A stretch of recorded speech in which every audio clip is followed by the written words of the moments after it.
Bienvenue, chers amis, à cette deuxième partie de cette émission d'aujourd'hui. Le MAC qui vient de déclarer l'indépendance, entre parenthèses, de notre région, la Kabylie. On en discute avec nos invités.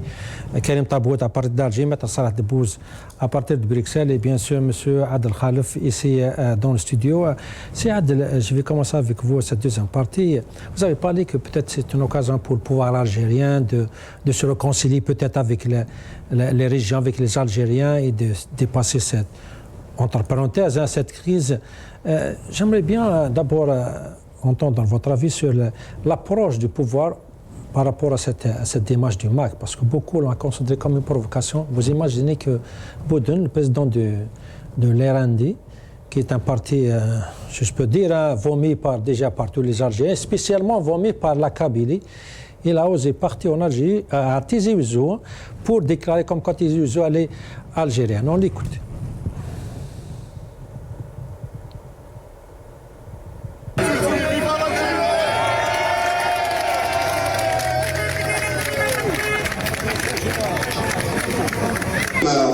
يحكيو مع الرئيس يقول لك السيد الرئيس يعرف تيزي وزو دشره يعرفها منطقه بمنطقه جبل بجبل وانتم بلاد الجبال هذا معروف ان السيد الرئيس هو امازيغي معروفه هذه معروف ايضا انه يحب ولاية تيزي وزو عندها معزة خاصة عنده مثل ولايات الوطن الأخرى لكن هذه معروفة عن الجميع. Monsieur Adel Khalif, c'est pas, je pourrais dire comme quoi, s'il voulait provoquer cette région, il ne pourrait pas mieux faire avec ces personnalités qu'il a envoyées vers la Kabylie. C'est quoi? C'est une provocation? C'est une médiocrité? Je ne sais pas comment gérer cette crise? Ou c'est quoi cette stratégie du pouvoir? Bon, je ne sais pas si c'est une stratégie particulière du pouvoir. Moi, ce que je pense d'abord, c'est que ce monsieur qui vient de parler, d'une façon, si je puis me permettre de dire, exécrable, ridicule. Vous savez, le président de la République n'a pas besoin d'un responsable d'un parti politique pour parler en ses lieux et places. Il n'a pas assez. Je pense que la personne la plus appropriée à cet effet serait éventuellement le ministre de l'Intérieur ou un officiel donc de l'exécutif. Je ne pense pas que les déclarations, je pense que ces déclarations n'engagent que lui. Particulièrement, je pense qu'il ne faut pas prendre en compte ce que ce monsieur a dit, parce que c'est des propos assez dégradants. Mais c'est provoquant. Bah, écoutez, si c'est provoquant, je ne pense pas particulièrement. Je vais vous dire pourquoi. La région de la Kabylie sont des gens d'une grande maturité intellectuelle et d'une grande maturité politique surtout. C'est une région très politisée. Ils vont tout de suite comprendre que ce bonhomme n'a aucune envergure, n'a aucune dimension, de par sa façon d'être et encore moins pour sa façon de parler. Je ne pense pas que ça a provoqué quoi que ce soit, pour être sincère avec vous. D'abord parce que ses propos sont vides de sens. Complètement vide de sens. Il dit que le président connaît chaque coin et recoin de la Kabylie. Il aime Tizi Ouzou. Il aime Tizi Ouzou. C'est un Amazir. Voilà, exactement. Alors, il oublie que tout le monde est Amazir. Voilà, donc, excusez-moi du peu, il a oublié 47 millions d'habitants. On a l'impression qu'il est tout seul, qui vient d'atterrir sur la planète Jupiter. Et voilà. Amazir, tout non, Amazir. C'est ses actions. Quand cette fermeture dans tous les domaines, c'est Amazir ou non, c'est quand il te ferme en prison, c'est ton fou qui t'a enfermé. Bon, attention, ça c'est un autre sujet, parce que je pense qu'il ne faut pas se mêler les pinceaux. Effectivement, il y a un problème, nous en Algérie, vous savez, ce n'est pas propre au régime d'aujourd'hui à la limite, ce n'est pas propre à Tebboune. Par rapport au problème des dépassements de la justice ou du manque d'équilibre. Vous savez, l'Algérie a toujours été un pays où la justice n'est pas au-dessus de tous. Il y a quelques petits individus qui occupent des postes prestigieux, qui peuvent se permettre de donner une instruction, puisse-t-elle être téléphonique ou orale, et puis bon, le juge exécutera ses décisions. D'autres pays le sont aussi comme ça. Nous n'avons pas encore développé notre notion de la présomption d'innocence. En Algérie, nous avons la présomption de culpabilité, c'est-à-dire te troll d'abord et puis on verra après. Voilà. Donc on n'a pas encore cette maturité chez nous pour être encore en état de droit assis démocratie. Nous avons les textes, nous avons la justice, nous avons tout ce qu'il faut. L'Algérie, elle a eu une époque, une très belle époque de la grande justice algérienne. Dans les années 70, dans les années 80, c'était la grande époque de la grande justice algérienne. Bon, il y a quelques petits dépassements aujourd'hui, il y a beaucoup d'irrégularités. C'est vrai qu'il y a eu beaucoup d'erreurs, beaucoup de Vous parlez de quelques dépassements, quelqu'un d'autre va dire avec le 87 bis, il a visé pratiquement tous les opposants, toutes voix opposantes au pouvoir. C'est pas quelques dépassements, je crois, on ne sait pas. Ben, écoutez, vous savez, quand on n'a pas le droit de s'exprimer, c'est déjà une violation en soi. Chacun a le droit de s'exprimer. Si vous prenez notre passeport et vous voyez ce qui est inscrit dessus, c'est une république démocratique. Bon, la démocratie est un terme qui est très lourd de sens. Très, très lourd de sens. Il faut avoir les moyens de sa politique. Et pour être une grande démocratie, il faut avoir les moyens de sa politique, il faut avoir les institutions qui suivent, il faut avoir un mécanisme institutionnel qui puisse suivre et appliquer la loi. Normalement, vous pensez aujourd'hui, si vous vous retrouvez dans un procès judiciaire en Algérie, qu'il soit civil ou pénal, si en face de vous, votre adversaire judiciaire, c'est le proche ou le fils d'un très très haut responsable, ben écoutez, le verdict sera déjà visible comme une vache dans un couloir. On connaît déjà le résultat à l'avance. Donc on n'a pas encore les moyens d'être une grande nation démocratique et d'un état de droit. Ça va venir. Pour ça, vous savez, derrière les articles, derrière les textes de loi, il y a quoi? Il y a des hommes. Il faut des hommes. Il faut des hommes pour faire une nation. Il faut des hommes pour faire une grande nation. Moi, personnellement, M. Karim Tabou disait tout à l'heure, les droits de l'homme, ils sont aussi bafoués dans d'autres pays. Il parlait de la question identitaire. Je trouve que c'est très dommage que nous sommes encore, nous, Algériens, en 2025, toujours dans ce problème identitaire, comme si nous ne savions pas qui nous sommes. C'est comme si nous ne savions... Nous savons d'où nous venons, mais a priori, nous ne savons pas où nous allons. Nous n'arrivons pas à déterminer la preuve. Vous avez un individu qui, pour moi, est d'une absurdité interstellaire, en l'occurrence Farhad Mehani, qui aujourd'hui se permet de parler au nom et place des Kabyles. C'est complètement ridicule, excusez-moi du terme, je le trouve d'un clownisme extraordinaire. Moi je pense qu'il faut, vous savez, tout le monde peut parler pour lui. Pour arriver à des mécanismes pareils, il faut des institutions, il faut une justice, il faut un mécanisme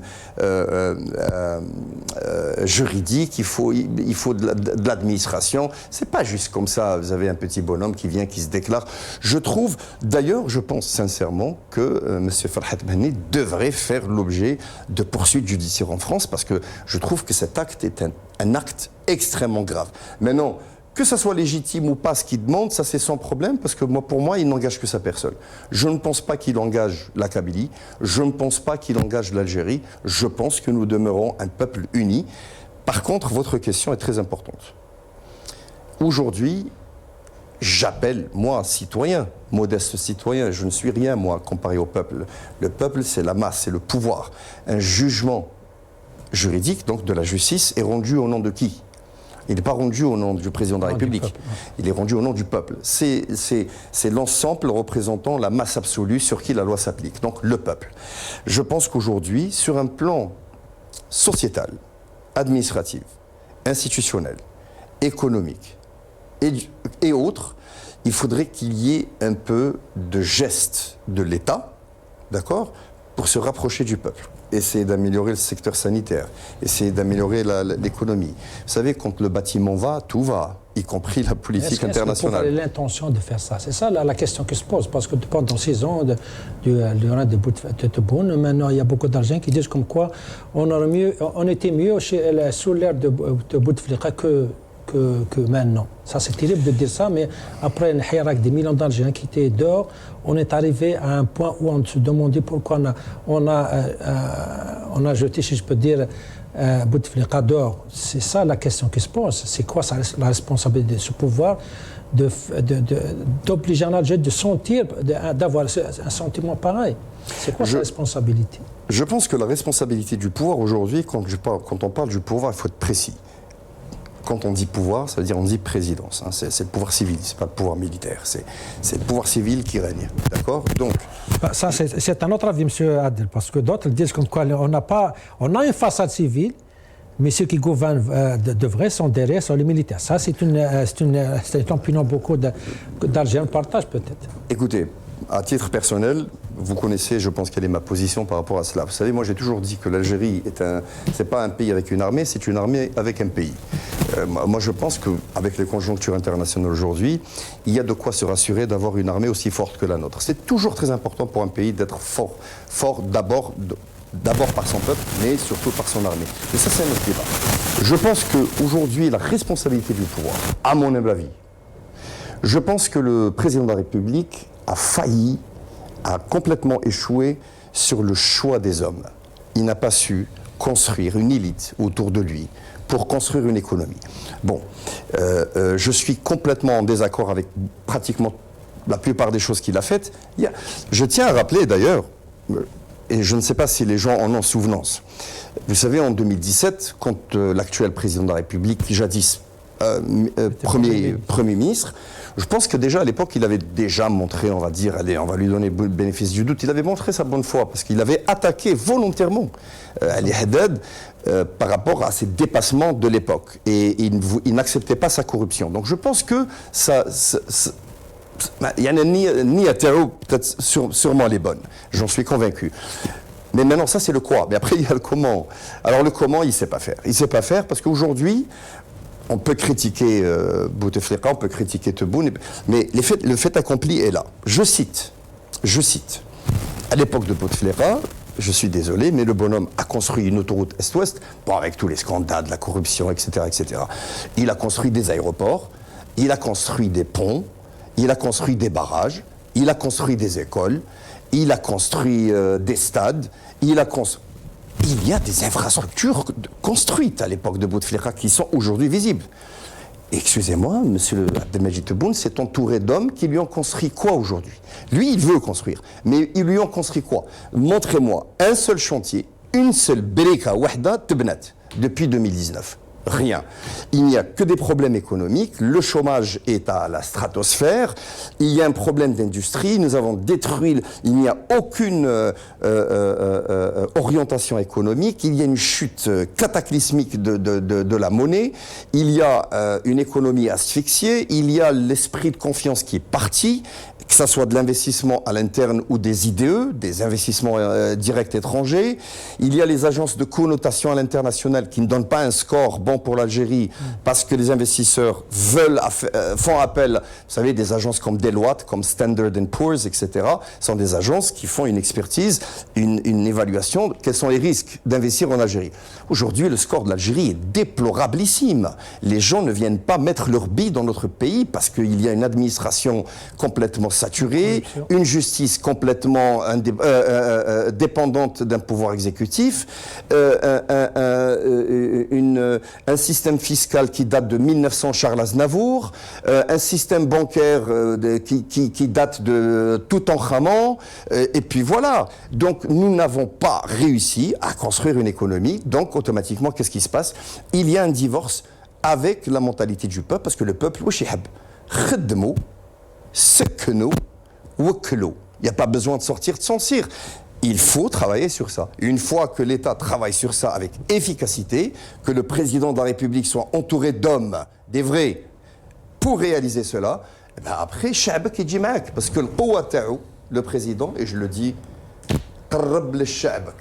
Très bien. Mais Karim Tabou, qu'est-ce que vous en pensez? Le pouvoir, il a une occasion maintenant de se rapprocher de son peuple, de changer de stratégie, de vision et de faire ce qu'il faut pour récupérer la confiance du peuple, pour dépasser des crises pareilles. Lorsqu'on émane de la volonté populaire, on n'a pas besoin de se rapprocher. On est de fait issu du peuple. Ce n'est pas le cas. Tebboune a été imposé aux Algériens. Tout le monde le sait. Lui-même avait dit lors des élections qu'il se soucie nullement du taux de participation dès lors qu'il a été élu par les grands électeurs. Il a été désigné par les grands électeurs, donc le peuple n'étant pas son premier souci. Toutefois, je rebondis sur ces répondeurs automatiques du pouvoir qu'ils mobilisent en Kabylie. Il y a quand même quelque chose qu'il faut faire remarquer. Les gens qui partent en Kabylie ne partent pas pour parler au peuple, ils partent en Kabylie pour parler au pouvoir. En fait, ils veulent gagner de la place en allant en Kabylie. Et comme à chaque occasion, le chef de l'État, pour aller en Kabylie, il a fallu mobiliser toute l'administration, tous les services de sécurité. Il a fallu envoyer des instructions fermes pour tout le secteur public, pour faire venir les fonctionnaires du secteur de la santé, de l'administration. Et il a fallu embellir la ville la veille, il fallait refaire les routes, il fallait donner l'apparence d'un pays normal. Mais tout le monde sait tout ça. Le citoyen, ce spectacle détestable, ce spectacle mensonger, les gens ils le connaissent. Par contre, lorsqu'il a été comment dirais-je, dans sa visite au ministère de la Défense, il l'a fait en assumant un peu le fait qu'il soit un des leurs. Il est chef des forces armées. Donc, lorsque vous avez un chef d'État, pour partir dans une région, il faut mobiliser toute une logistique administrative, de manipulation, de corruption, d'embellissement de dernière minute, d'agitation de l'administration, etc. Vous savez, on en a vu des citoyens qui ont été déportés de plusieurs régions pour aller applaudir les chefs de parti, les chefs d'État, etc. Donc, lorsque vous vivez dans un milieu de mensonges politiciens en faillite, donc vous avez une idée de la conséquence. Mais pour revenir à notre sujet initial, vous savez, l'absence des alternatives politiques, l'absence de l'espoir. Lorsque l'Algérien, le citoyen algérien, notamment la jeunesse, ne trouve pas de débouché, ne trouve pas d'intérêt à s'investir dans ce pays, il cherche le moyen donc d'aller ailleurs. La solution serait justement de poursuivre le combat pour la démocratie. Parce que les fuites, quelle que soit la nature de la fuite, c'est un report d'une certaine manière des vrais problèmes. C'est-à-dire lorsque on considère que face à un pouvoir répressif qui ne veut rien comprendre, etc., on recourt à ces attitudes-là, à ces solutions-là, je ne pense pas que ce soit la bonne voie. Et bien sûr que le pouvoir profite de cette occasion. Je l'ai dit tout à l'heure, le vrai séparatisme que vivent les Algériens, c'est un séparatisme politique, c'est un séparatisme économique, c'est un séparatisme social. Eh bien, le vrai séparatisme, c'est celui qui sépare ces Algériens d'en haut des Algériens d'en bas. Ce séparatisme qui sépare les Algériens qui ont l'accès à la rente, qui sont des affairistes, qui ont la complicité de l'administration, qui ont le porte-clés, ils vont où ils veulent, et ils ont la porte les portes des coffres. Et il y a ces Algériens qui vivent dans la précarité, qui sont dans la misère. Mais le séparatisme de classe, il existe également en Algérie. Le séparatisme, ce sont les gens qui vivent à Club de Pain et les gens qui vivent dans les bidonvilles et les quartiers populaires. Ça aussi, c'est un séparatisme. Mais le séparatisme qui est de ceux qui se soignent à l'étranger, qui ont la possibilité de prendre un avion pour aller se soigner en Allemagne, et des Algériens pour avoir un soin quelconque. Ils sont obligés d'attendre 6 mois, 7 mois, 8 mois. Des gens atteints de cancer attendent des séances de chimiothérapie pendant des mois et des mois. Et lorsque le wali, le chef de l'État, et n'importe quel haut responsable, il a un problème de dents, il part à Bruxelles, il part à Paris, il part en Allemagne, ben ça aussi c'est un grave séparatisme. Donc nous ne pouvons pas ignorer les vrais séparatismes qui touchent directement à la dignité de l'Algérien en laissant le pouvoir tenter ses manipulations, en faisant une stigmatisation d'une région ou d'un mouvement et en essayant d'organiser un consensus autour de lui au détriment de la démocratie, au détriment du droit, au détriment des libertés. Mais Karim Tabou, vous serez d'accord peut-être aussi que le déséquilibre dont vous venez de décrire entre les dirigeants et le petit peuple, si je peux dire ce mot, n'est pas spécifique à la Kabylie. Tous les Algériens sentent ce déséquilibre, tous les Algériens sentent ce mépris. Je n'ai pas parlé de la Kabylie. Je n'ai pas parlé de la Kabylie, j'ai dit les vrais séparatismes, ce sont nos enfants qui sont dans des écoles publiques, dans des classes à plus de 50 élèves, et les enfants des responsables du pays sont dans des écoles à l'étranger et sont payés sur l'argent du peuple algérien. Je ne parle pas de la Kabylie, je parle des séparatismes qui sont là, que subissent les Algériens. J'ai dit le séparatisme, il est politique, il est économique, il est social. Nous allons faire une comptabilité un jour de qui bénéficie des bourses à l'étranger, qui bénéficie des soins à l'étranger, qui a des biens à l'étranger, qui est en train de bénéficier de tous ces avantages que de bénéficier de la rente, d'avoir les accès aux banques, d'avoir les accès au terrain, d'avoir l'accès au foncier, d'avoir l'accès au travail, d'avoir l'accès à la direction dans les entreprises, au recrutement dans les entreprises, qui ont accès dans les hôpitaux, et les Algériens du bas étage qui sont dans la souffrance. Donc c'est aussi cela le séparatisme. Le séparatisme de classe existe. Donc ne faisons pas oublier à l'Algérien son vécu, les injustices qu'il subit sous le prétexte fallacieux que le pouvoir est là pour protéger l'unité nationale d'un danger qui vient d'une région ou d'un mouvement. Certes, le pays, l'unité du pays est une chose sacrée, nous en sommes convaincus, nous devons nous mobiliser, mais de là à se servir d'un tel mouvement pour resserrer l'étau sur la démocratie, resserrer l'étau sur la région, resserrer l'étau sur les militants politiques, ceci relève de la manipulation. C'est très important. Nous avons le Magharibiya comme moyen pour faire arriver. Karim Tabou n'a pas le droit de passer dans les chaînes de télévision, qu'il soit privé ou public en Algérie.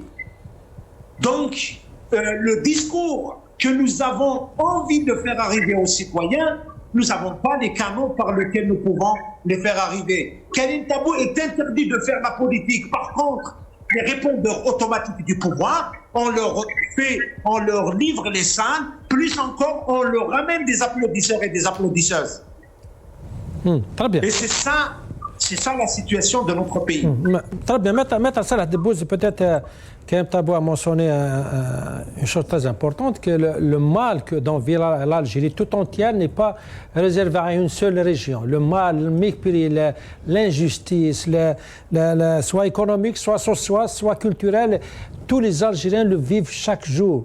Vous pensez que ça, parce que tous les Algériens le vivent, est-ce que ça peut légitimer qu'une seule région décide, voilà, il y a une solution pour moi, je vais me séparer, au lieu de faire le combat général pour tous les Algériens pour avoir une solution sur la solution finale, si je peux dire, hein, pour tous les Algériens, c'est le départ de ce régime et que toute l'Algérie en profitera.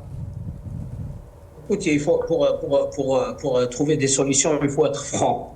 Il ne faut pas c'est toute l'Algérie qui subit, mais il y a des régions qui subissent il y a des régions qui subissent plus que d'autres. Par exemple, si vous allez au sud, ben, toutes les richesses sont au sud, mais le développement il est au nord. Le sud il n'est pas développé. Allez-y voir Tamaras Tijanet et Timimoun et El Mgel et Saleh et j'en passe. Moi, j'ai visité ces régions-là. Les populations là-bas au sud, elles sont dans la pauvreté absolue et ils regardent, ils voient que toutes les richesses de l'Algérie sont extirpées de leur sous-sol, mais le développement il est au nord. Et vous avez un autre type d'exclusion. Vous avez le mépris culturel. Socialement, c'est vrai que tous les Algériens souffrent, mais il y a des régions qui souffrent beaucoup plus sur certains aspects que d'autres. Le berbérisme, le tamazight, il y a des régions particulières qui sont réprimées sur ce plan-là. D'autres régions d'Algérie, elles ne sont pas. C'est-à-dire, si vous êtes dans des régions arabophones, vous vous sentez très à l'aise dans un pays où la langue arabe, c'est votre langue, même si c'est la langue Fosha, mais vous n'êtes pas très étrange. Et donc, vous êtes très à l'aise. Mais si vous êtes à Tizi Ouzou, ce n'est pas votre langue, la langue nationale. Vous êtes obligé de faire des efforts. Je connais des Kabyles qui ne comprennent rien. J'ai donné une fois un exemple. Il m'a été donné d'aller plaider dans un tribunal en Kabylie. Le juge était kabyle, le procureur kabyle, le prévenu kabyle, la victime était kabyle. Il y avait moi qui était mozabite qui comprenait bien le kabyle. Et les débats c'était en arabe classique. J'allais dire qu'ils faisaient beaucoup d'efforts pour s'exprimer. Pourquoi vous êtes obligé de vous exprimer dans une autre langue? Mais surtout, M. Salah de Bourges, moi je parlais aussi de cet équilibre économique. Les Algériens, tous, même la question de droit de l'homme, quand un arabe ou un kabyle critiquera le pouvoir algérien, il va se retrouver en prison. Ce n'est pas parce qu'il est kabyle ou arabe qu'il ne va pas se retrouver en prison. On a vu des exemples de l'Est, de l'Ouest, du Sud, ils sont emprisonnés juste parce que ils ont critiqué le pouvoir, ils ont donné leur avis. Je veux dire, comme quoi, ce climat de peur, cette répression, et même la question économique, tout le monde en souffre. Vous pouvez aller en prison parce que vous avez critiqué le pouvoir. Vous pouvez aller en prison parce que vous êtes kabyle ou vous êtes mozabite. Vous êtes chaoui ou vous êtes... Si vous revendiquez c'est-à-dire il y a le mépris partout, mais il y a des régions qui ont un mépris spécifique à la région. Et puis il faut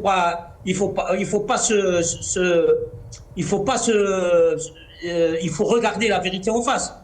Vous avez l'expression du rejet pendant les élections. Vous avez la Kabylie qui exprime franchement et très largement son rejet de ce système. À l'occasion des élections, nous avons vu des moments où ils votaient zéro. Et vous avez d'autres régions qui font le plein. Bon, peut-être c'est la fraude, peut-être ça peut être n'importe quoi, mais vous n'avez pas une mobilisation qui exprime le rejet dans ces régions-là, dans certaines régions. Il ne faut pas généraliser, il y a des vrais problèmes. Il y a une répression générale pour tout Algérien et il y a des répressions spécifiques par région et très, très, très fortement exprimées.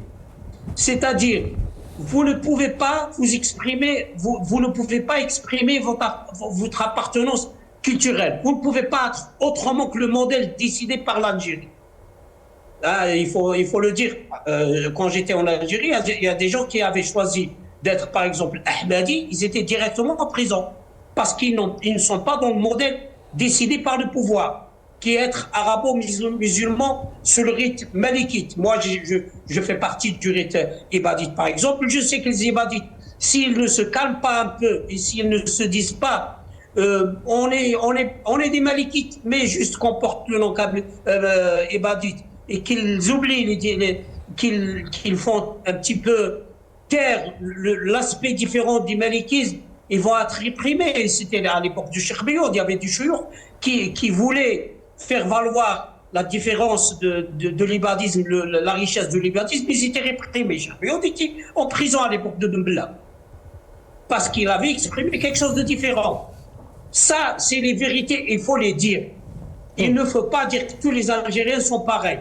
tous les Algériens sont réprimés et il y a des Algériens qui sont réprimés encore beaucoup plus que d'autres et nous avons des modes d'expression qui l'expriment clairement. Et quelqu'un d'autre, mettre ça, quelqu'un d'autre peut-être vous dirait qu'en quoi la solution, c'est pas diviser le pays, mais d'avoir un régime démocratique qui écoute son peuple et qui va prendre en considération toutes ces différences culturelles et régionales et économiques des régions.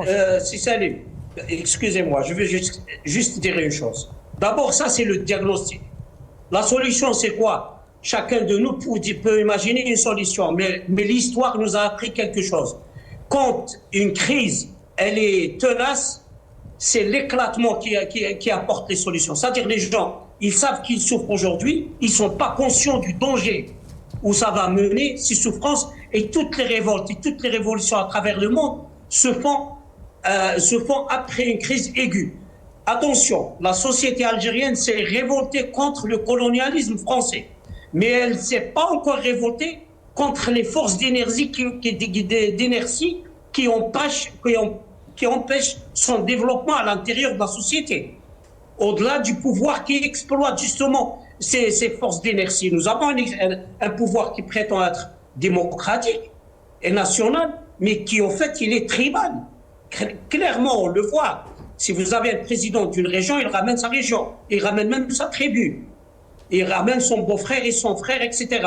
Et vous avez une gestion tribale du régime qui prétend, qui use des termes, de mots, de slogans qui donnent des valeurs très importantes, mais dans les pratiques, c'est des pratiques très dégradées et très arriérées qui remontent au Moyen-Âge, j'allais dire. C'est quoi ça? C'est quoi cette manière de dire aux gens ne vous exprimez pas? C'est quoi cette manière de dire tout à l'heure, M. Khalif disait que nous avons un pays, bon, la justice était... Quand est-ce que la justice était indépendante en Algérie? Jamais. Et une justice indépendante, elle ne peut pas être présidée, le Haut Conseil de la justice ne peut pas être présidé, le Conseil supérieur de la justice ne peut pas être présidé par le chef de l'exécutif. Il faut qu'il soit complètement indépendant et qui peut rendre des jugements contre l'exécutif, y compris quand on dit que des élections sont truquées. La justice doit avoir les moyens d'examiner objectivement et que si elle a des preuves que les élections sont truquées, elle annule. On n'a pas ça. Nous avons des chefs d'État qui décident de l'exécution extrajudiciaire de certains hommes politiques. C'est allé depuis l'époque de Ben Bella jusqu'aujourd'hui. Le dernier, c'était Hakem el-Din. Il était carrément exécuté. Je n'arrêtais pas d'appeler que Hakem el-Din est en train de mourir. Il m'avait lui-même dit que je suis programmé à mourir. J'avais fait des lives pour dire ils sont en train de le tuer. Ils l'ont tué. Il est mort. Il est mort en prison.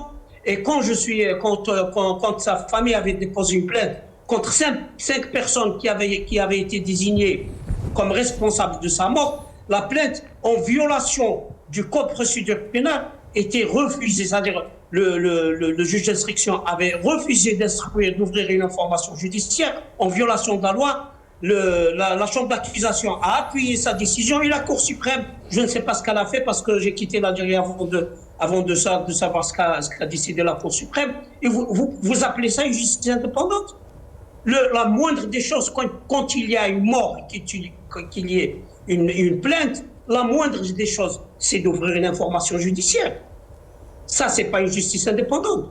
Un chef de parti, il est là, il est avec nous. Il vous dit que je suis interdit de m'exprimer. Il est sous contrôle judiciaire, il est interdit de s'exprimer. Elle est où la justice? Elle est où la démocratie? Et Karim Tabou, il est interdit d'exprimer parce que c'est un homme qui dérange. Très bien, Maître Salah. Monsieur Adel Khalif, si on vient, c'est vrai qu'on peut critiquer la situation actuelle, les résultats de la crise, par exemple, Farhat, voilà, c'est un sioniste, un traître, il n'aime pas l'Algérie. Il y aura d'autres peut-être comme lui, mais la vérité c'est que il y a la vraie responsabilité, c'est ceux qui ont provoqué ce sentiment. Salah Tebboune et Karim Tebboune, ils ont décrit un petit peu la situation, la responsabilité du pouvoir depuis 1962, et c'est la même politique contre les Algériens, contre l'intérêt de l'Algérie. C'est vrai que le pouvoir, il prend toute la responsabilité de cette situation.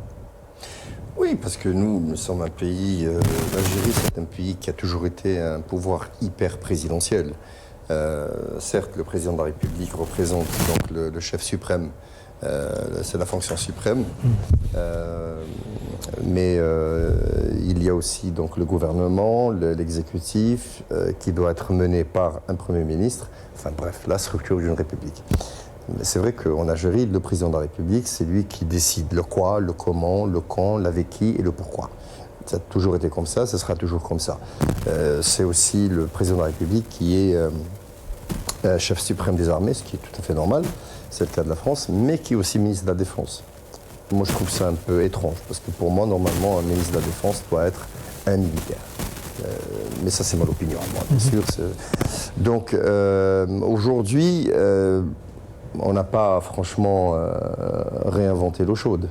Nous sommes toujours dans un modus operandi qui... Bon, votre invité a dit que la justice algérienne n'a jamais été indépendante. Vous savez, moi j'ai eu l'honneur de connaître quelques grands avocats, quelques magistrats. Je connais beaucoup de monde dans le secteur de la justice. Enfin, des gens qui, pour certains d'entre eux, sont décédés malheureusement, pour d'autres qui sont assez âgés. Ce sont mes aînés, bien évidemment, vous auriez compris. Mais je peux vous dire que moi je pense que non, la justice algérienne a connu une très très belle époque. Elle a connu une époque où vraiment les magistrats étaient libres. Bon, bien sûr, il y a toujours quelques... Vous pensez que la justice en France est à 100%... voilà, il y a toujours des mécanismes un peu occultes, hein, par-ci par-là. Tous les pays du monde. Hein. Mais nous, on parle de la gestion générale du pays depuis 1962. Tout le monde critique le pouvoir en place, comme quand il est militaire, il est plutôt militaire, et c'est eux qui guident, qui font marcher, qui prennent les vraies décisions derrière le leader. Là, il y a une facette civile, peut-être, c'est pas si vous partagez cette idée, mais la réalité, c'est ça. Les Algériens ont pas le droit de s'exprimer comme ils veulent. Les partis politiques, ils ne peuvent pas s'exprimer ou faire des vrais débats. Des débats en profondeur, et c'est ça le résultat. On voit les gens, ils disent comme quoi on ne se sent pas chez nous, et voilà, les quelques-uns, ils s'enfuient, ils décident de prendre le bateau Harraga. D'autres, ils voient comme quoi il faut que notre région se sépare. D'autres, ils disent comme quoi peut-être il faut se battre politiquement, mais il y a toujours cette réaction négative par rapport au vrai responsable qui est le pouvoir. C'est sa gestion qui provoque ces situations désastreuses du pays.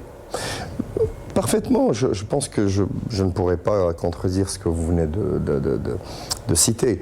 Néanmoins, je pense qu'il faut quand même rester prudent. Il faut être prudent par rapport à cet élément-là. Certes, aujourd'hui, nous avons un problème de liberté d'expression. Pour moi, un pays où on n'a pas de liberté d'expression, un pays où il n'y a pas une justice qui est au-dessus de tout le monde, c'est un pays qui n'est voué à aucun avenir. D'accord? Parce que c'est la justice qui doit régner en maître absolu et qui doit être le moyen de protection du peuple. Quand un citoyen se sent lésé dans ses droits, normalement la justice est là pour lui donner ses droits et non pas se retrouver lésé de ses droits parce qu'en face, encore une fois, comme je disais tout à l'heure, il y a, M. Kerim Tabou l'a bien dit, vous savez, aujourd'hui, la justice algérienne, si on connaît Flen ou la Flen, voilà, vous pouvez vous évader par les mailles du filet. Mais aussi, il a dit comme quoi, c'est là-dedans, un peu le peuple algérien, le peuple algérien va faire la chaîne, peut-être il pourra... Exact. D'autres, ils ont des moyens. Absolument. M. Tabou a complètement raison. Mais bon, là, M. Tabou nous a adressé un tableau que nous... on n'est pas en train de redécouvrir la Joconde, hein, mais bon, il a bien fait, M. Tabou, de citer tout cela. Écoutez, moi-même, je le dis, je ne citerai pas quel est le lien de parenté, mais moi-même, j'ai un parent extrêmement proche, souffrant du cancer, qui n'a pas pu se soigner en Algérie, que j'ai dû faire ramener ici en Grande-Bretagne pour se soigner. Alhamdoulilah, aujourd'hui, guéri. Les soins et les médicaments ne sont pas disponibles en Algérie. Ça, c'est un fait accompli, indiscutable. Monsieur le ministre de la Justice en Algérie pourra bien sortir demain avec son violon et me raconter l'histoire de Roméo et Juliette. Ça ne va pas changer les faits avérés. Donc, c'est comme ça, c'est pas autrement, c'est ça. Et c'est la même chose dans d'autres secteurs. Mais nous réfléchissons d'une façon arriérée. Je l'ai déjà dit sur votre chaîne, je le redis là maintenant rapidement. Nous sommes en 2025, monsieur. D'accord? L'Algérie est le seul pays au monde où il n'y a qu'un seul fournisseur Internet. Vous allez dans le pays le plus pauvre d'Afrique, ils ont 3-4 fournisseurs.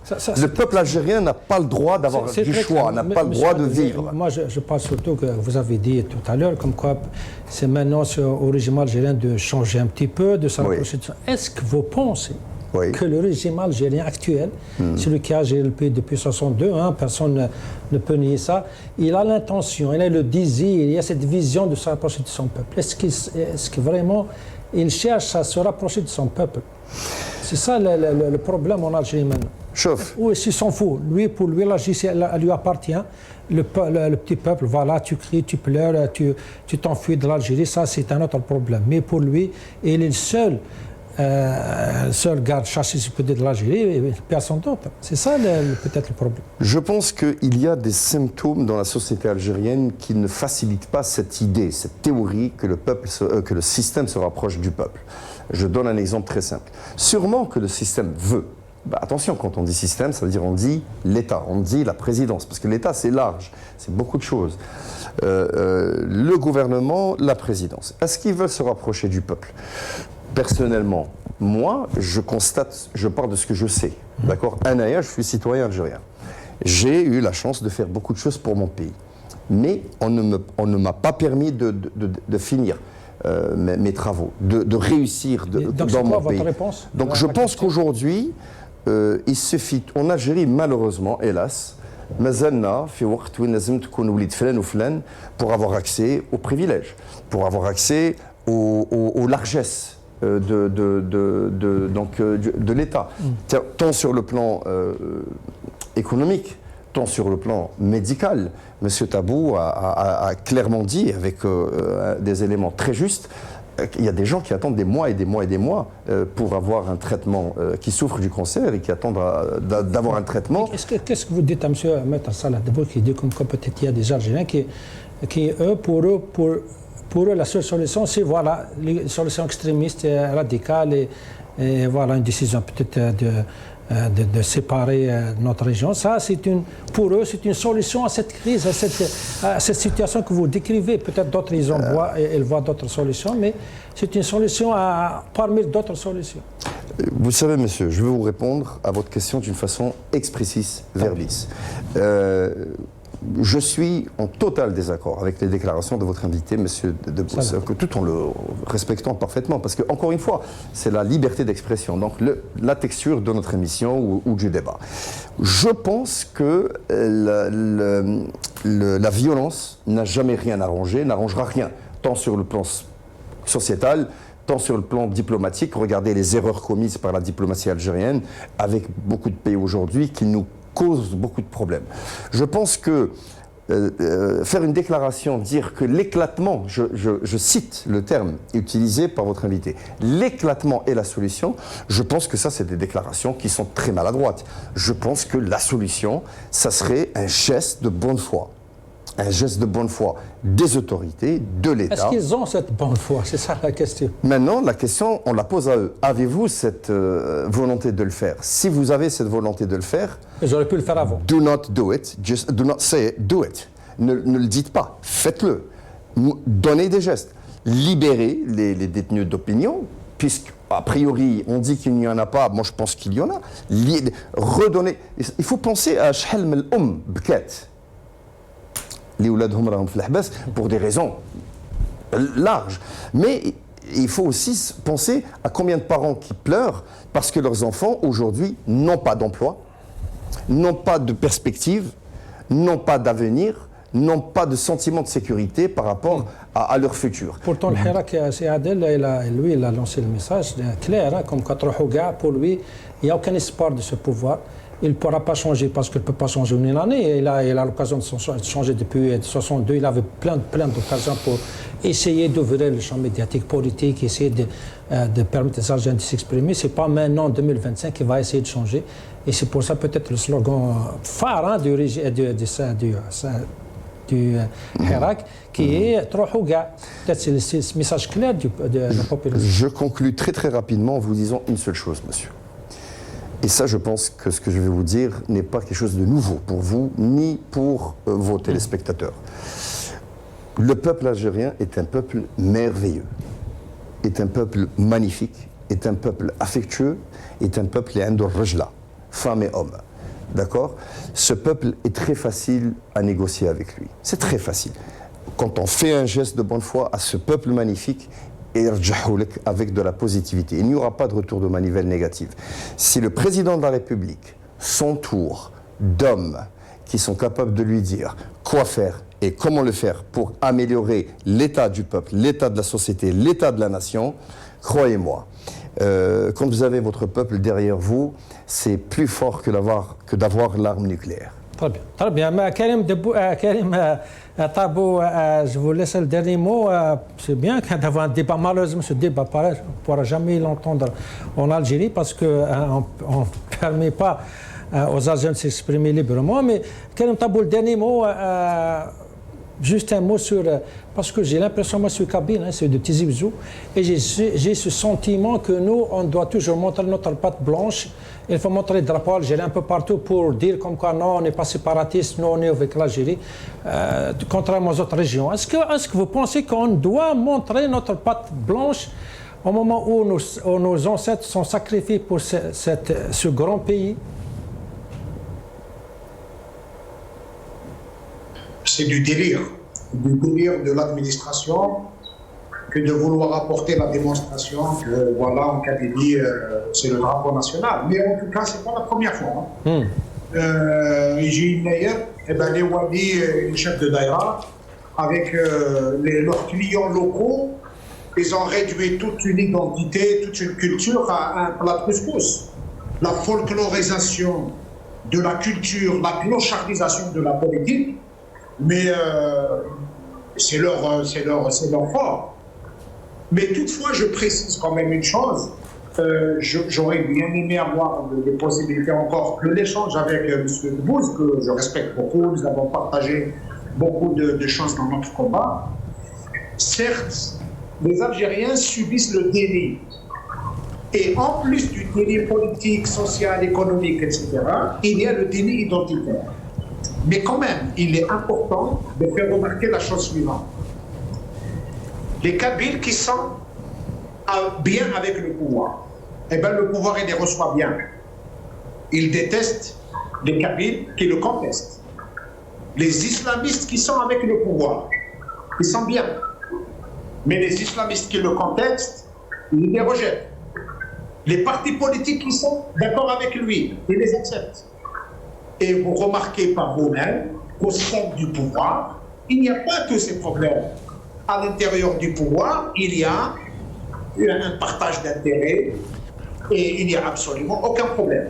Par contre, le pouvoir qui a compris que son ennemi public numéro un, c'est la nation, c'est le peuple algérien, il s'emploie justement par tous les procédés manipulatoires à diffuser dans la société les problèmes de régionalisme, de classe, les problèmes de ceux d'en haut et ceux d'en bas, ceux de telle région par rapport à telle région. Nous le remarquons dans le discours, dans l'économie, dans le football, dans la politique, dans les mosquées, partout. Et donc le pouvoir, il est le problème de tous ces problèmes. Il est le problème, il est la source de tous ces problèmes. La solution serait de convaincre les Algériens de faire un travail de pédagogie politique, de conscientisation. C'est de construire le plus possible de ponts avec les Algériens pour finalement leur expliquer que le pouvoir est l'obstacle à la modernité, est l'obstacle à la démocratie, est l'obstacle au droit, est l'obstacle aux libertés. Et c'est la seule issue possible qui permettra à ce peuple algérien, finalement, de voir se consacrer l'indépendance. Très bien. L'indépendance a été confisquée. Il va falloir donc reconvaincre les Algériens de mener la bataille pacifique pour reconquérir le pays et rétablir l'indépendance et en jouir pleinement. Très bien, Karim. Karim Tabo, opposant politique à partir d'Alger. Merci beaucoup. Maître Salah Debbouze, avocat défenseur des droits de l'homme à partir de Bruxelles. Je vous remercie. Et bien sûr, je vous remercie Adel Khalef. Merci beaucoup d'avoir accepté notre invitation, d'avoir partagé vos analyses. Et je vous remercie, vous, chers téléspectateurs. Inch'Allah, notre rendez-vous. Je vous donne rendez-vous demain. Inch'Allah, et prenez soin de vous. Salam alaikum.